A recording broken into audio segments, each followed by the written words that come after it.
The Word of God is alive and powerful, sharper than any two-edged sword, piercing even to the dividing asunder of the soul and spirit, and of the joints and the marrow, and is a critic of the thoughts and intents of the heart. All Scripture is God-breathed, and is profitable for doctrine, for reproof, for correction, for instruction in righteousness, that the man of God might be mature, thoroughly furnished unto all good works. Study to show thyself approved unto God, a workman that needeth not to be ashamed, rightly dividing the word of truth.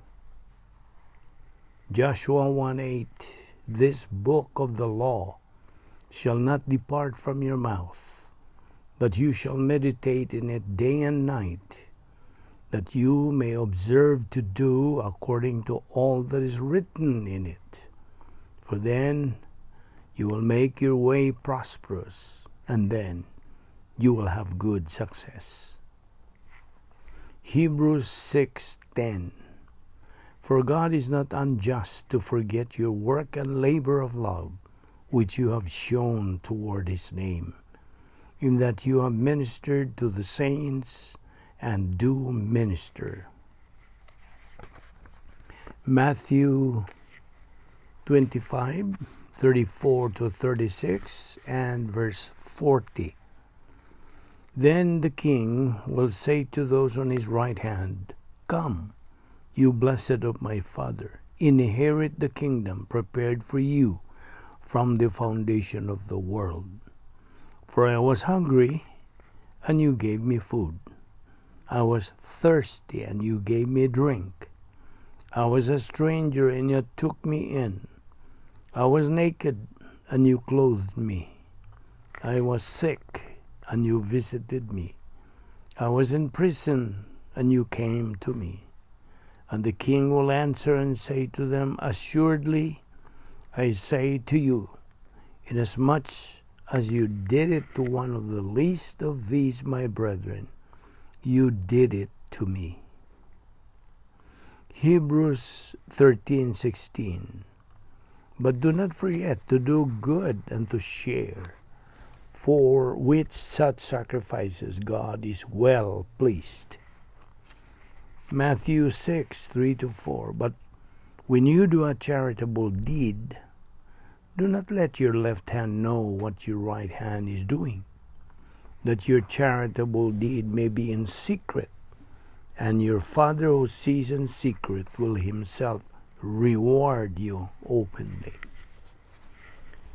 Sa dili pa kita magawadayon sa pagtuon sa pulong sa Dios ning adlaw, sama sa naandan ato man kining routine gikinahanglan ang atong pag susi sa atong tagsatag sa kakalag kung napawa kita mga sala nga nahibilin, kay kung dili nato isugid kining maong mga sala, mahimo lamang babag sa atong pagtuon sa pulong sa Dios. Busa diha sa 1 John 1:9 nakanayon ang pulong sa Dios, if we confess our sins, God is faithful and just to forgive us our sins and to cleanse us from all unrighteousness.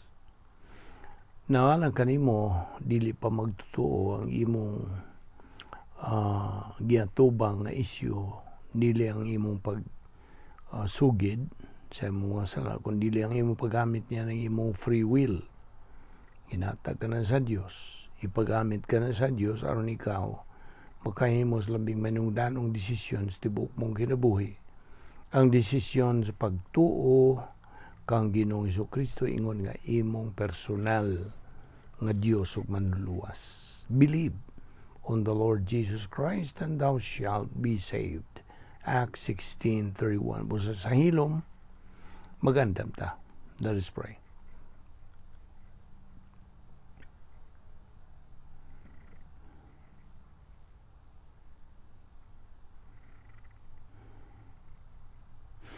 Ama na mong langit no, nagpasalamat kami kanimo ning lain sa mga adlaw nga imong gipadangat sa among kinabuhi.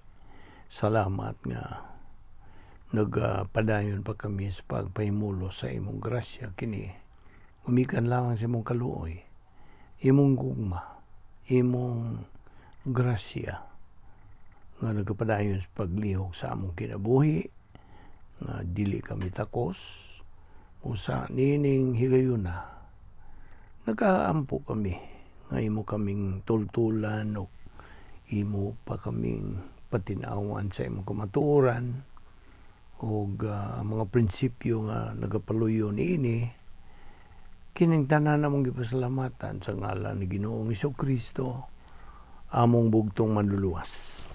Amen. Maayong adlaw sa tanan natong mga subscribers atong mga higala atong mga igsuon diyan ni Kristo or fellow believers, welcome kaninyong tanan. Naon sa tanan sa di pa kita musugod gyud sa pagtukbil sa atong uluhan sa atong paghisgutan ning adlaw. Ako kang pahinumduman sa main thrust nining atong ministry, ang Vic Balbido Evangelistic Ministry nga nagapadayon kini sod na sa ikalima na natong tuig kini. O ako kang pahinumduman, ikaw nga nagasunod ning atong ministry nga kung wa ka pa makasubscribe niini, palihog buhata ka na. O nga ikaw nga nagmatinumanon, nagasunod gyud sa atong ignunta format ning atong ministry. Ang main thrust sa akong naginingon mao ang pagsangyaw sa maayong balita sa kaluwasan og sa pagtudlo sa kamatuoran sa pulong sa Dios ngadto sa mga magtotoo alang sa ilang pagtubo nga espirituhanon. So kini grasya kining tanan ning ministry og agi og pahinumdum kanimo nga kitang mga magtotoo ilabi na gipahimangnuan gipasidanan nga mientras nagaginawa pa kita magapadayon sa atong pagtubo nga espirituhanon pinagi sa atong ginabuhat adlaw-adlaw kini nga atong ginabuhat dili kay sinimana, dili kay binuan, dili kay tinuig, dili kay sa ganahan ka lang, kundi dupot gini nga atong pagtuon adlaw-adlaw on a daily basis. O gawas pa ang method of studying God's Word nato ni atong ministry is inculcation method, sinilsilay aron kini mudot gyud sa atong alimpatakan sa atong kalag kay studying God's Word is not a joke. So kini bunga kini, this is the byproduct sa gibuhat sa una gyud sa pagkuy-kuy subli-subli gis pagtuon ining mga original languages o kining atong ginabuhat igo lang tang nagariiko kining atong nakatunan sa mga doctrinal Bible scholars.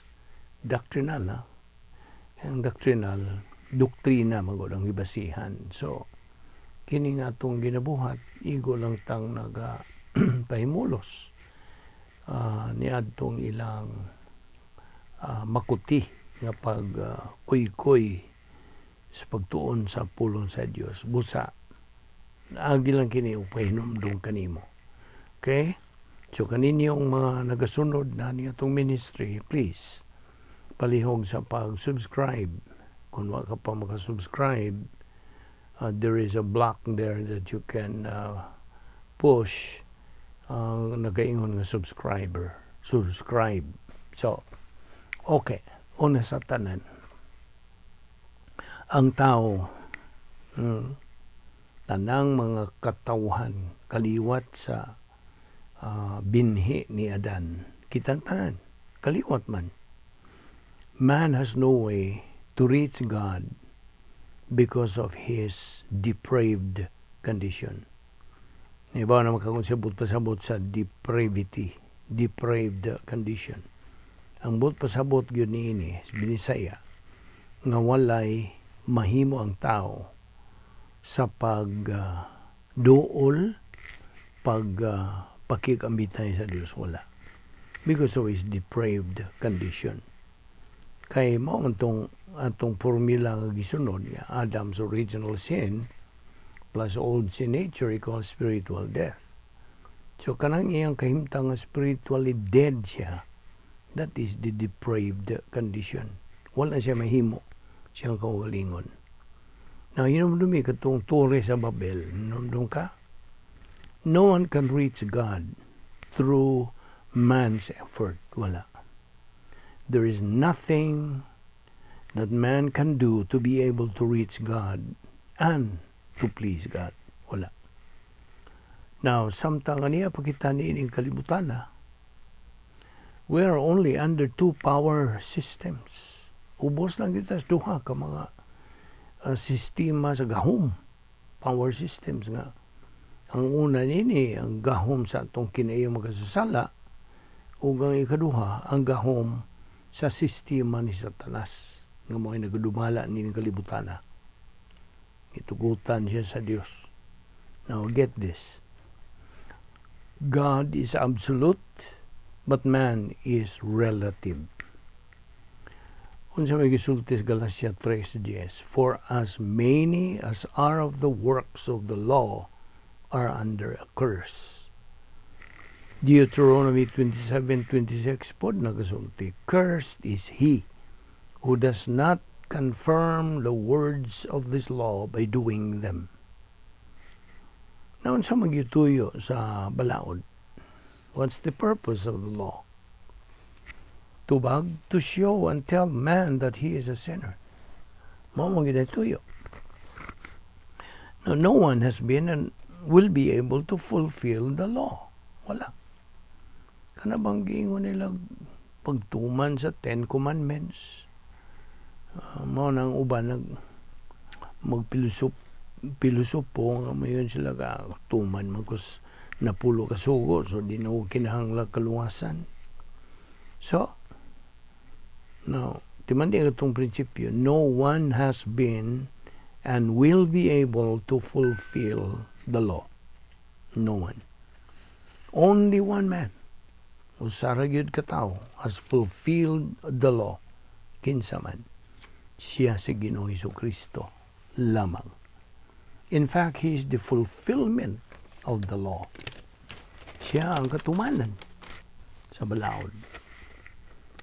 Verse 6, and he said to them, rightly did Isaiah prophesy of you hypocrites, as it is written, this people honors me with their lips, but their heart is far away from me.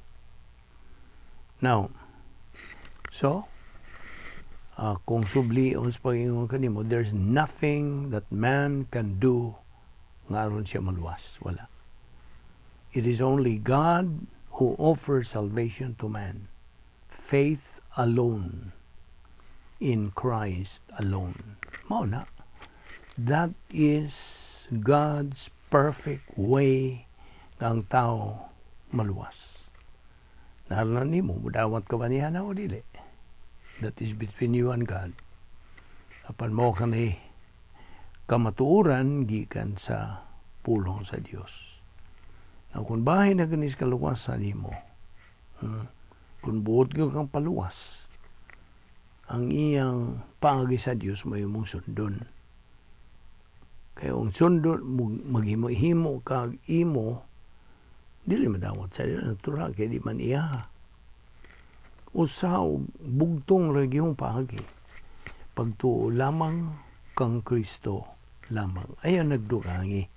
Otherwise, that would negate salvation kung imo pang dugangan. Now, kung bahin kaluwasan, ang tulo ka sakop sa balaang Trinidad were involved nagambigit sa imong kaluwasan.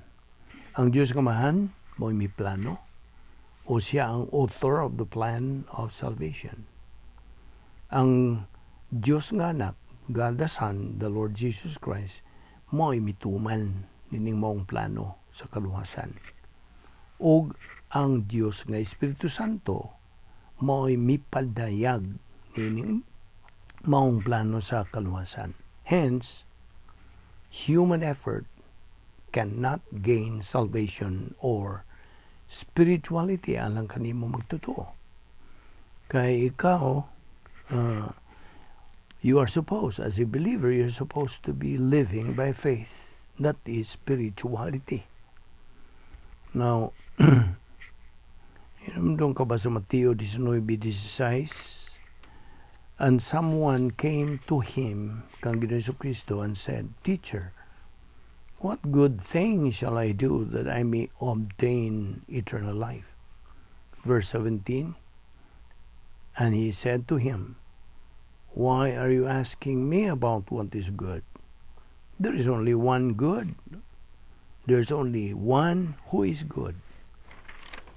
So, mao na nga kita, mga magtutuo, gimanduan sa pagpadayon, sa pagtuon, sa pulong sa Dios aron kita makatubo diya sa grasya kay balok ng Ginoong Kristo. 2 Peter 3:18. So I hope di na gyud na nimo makalimtan kay kana mao man kana ang tugon paymangno sa Dios alang kanang mga magtutuo aron sa ingon niya na makatuman gayud kita sa iyang kabubuton nga patubuon ng atong kalag. Kini atong ginabuhat na adlaw. Nga hangtod nga kini mudot na gyud sa atong galamhan, sa atong inner sanctum of our soul, so it will become part of our life. Now, okay. Sa atong espirituhanong kinabuhi, lahi ang espirituhanong kinabuhi o ang kristohanong panginabuhi. Lahi.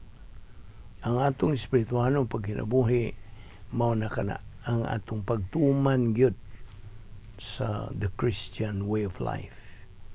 Kay na naman kita magatuman ini sa sud sa dapit nga may gahom sa Dios nga gitawag nato sa English og operational divine dynasty. So kung nakita sa maong dapit, in fact that is the royal palace, harianong palasyo nato.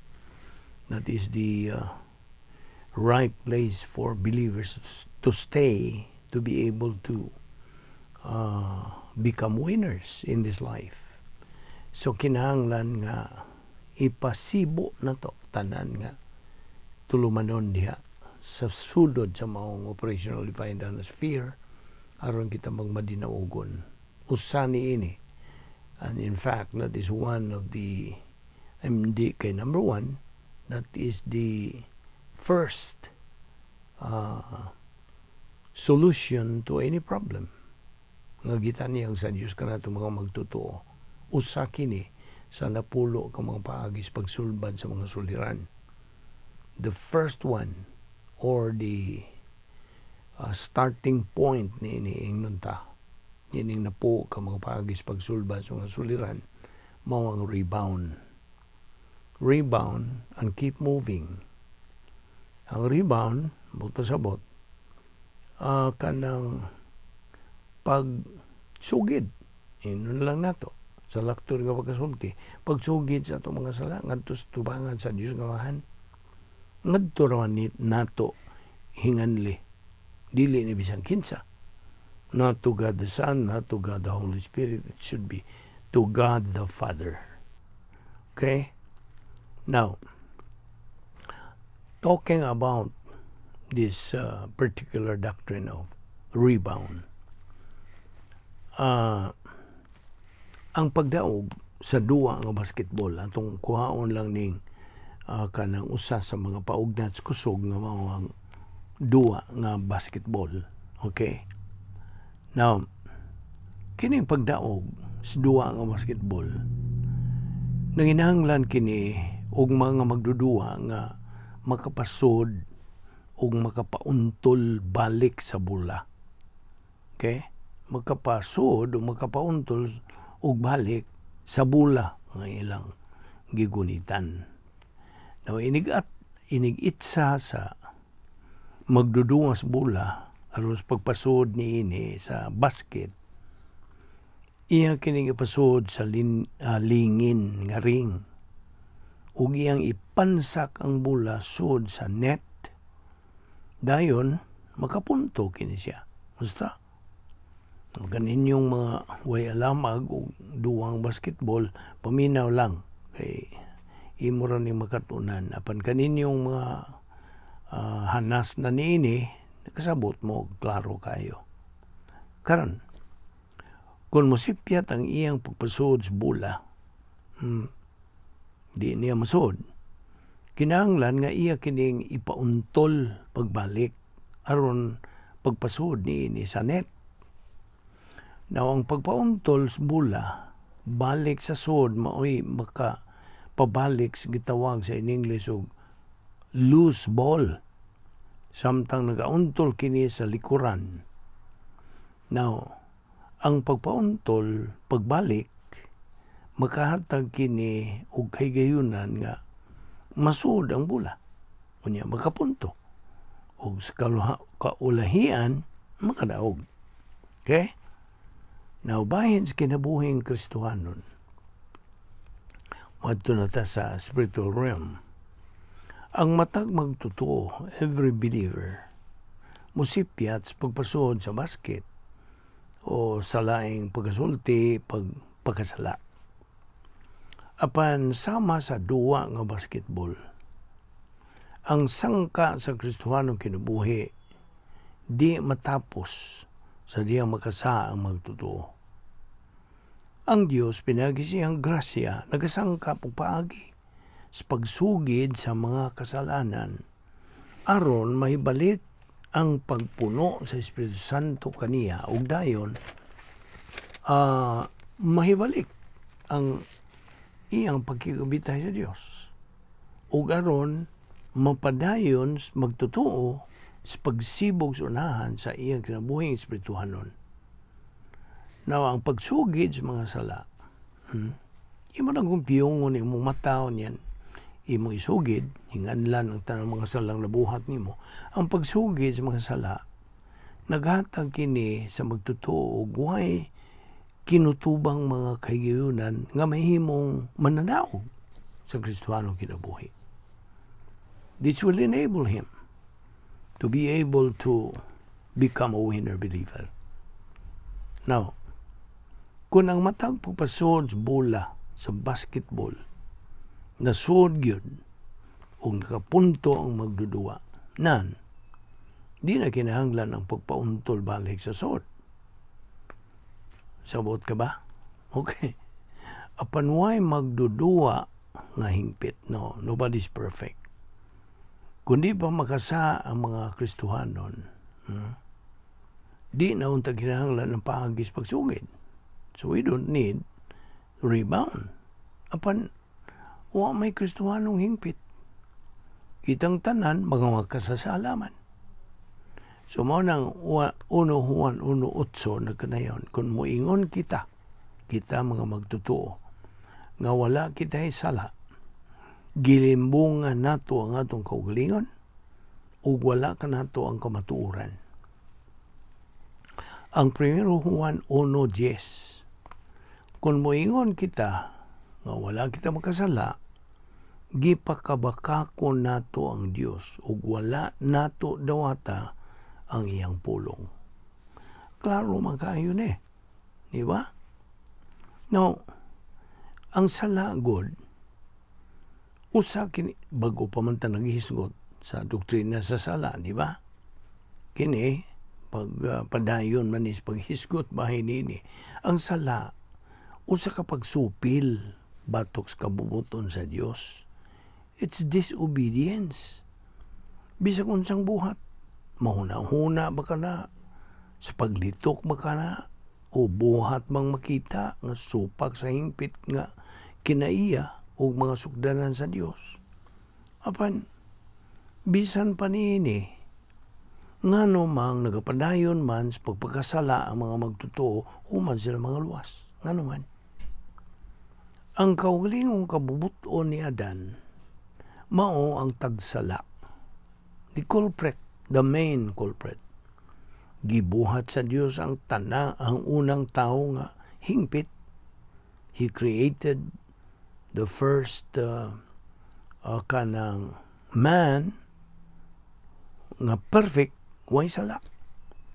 Apan didto sa hardin ang desisyon ni Adan sa pagsupil sa Dios pinagi sa iyang pagkaon gidili nga bunga sa kahoy. Genesis 3:6-8. Mao'y nakapahimulag sa tibuok kaliwatas tao gikan sa Dios. We have been separated from God totally. Genesis 3:2-3, cross-reference Roma 5:12, 1 Corinthians 15:22. Ang gisangputan nga espirituhanong pagkamatay ni Adan mikuyanap, okay, spread all over ngadto sa tanang katawhan. Ang kaliwatan sa tao nga makasasala o dili hingpit, dili makapanag-iyang relasyon ngadto sa hingpit nga Dios. Ang pagasayod sa Dios sa tanang butang nakahibaw nga mupili ang kabuto ni Adan sa pagpakasala. Busa, bisan sa pabuhata sa Dios ang tao, didto na sunahuna sa Dios ang plano sa pagbag-o sa atong relasyon ngadto kaniya. You see, kita nimo. Iyang ipadala ang iyang bugtong anak, ang si Ginoong Jesucristo, aron sa pagpakamatay dito sa krus. Isip atong hingpit nga puli, perfect kanang substitute. Si Ginoong Jesucristo milukat sa silot alang sa matag usa ka tawhanong sala.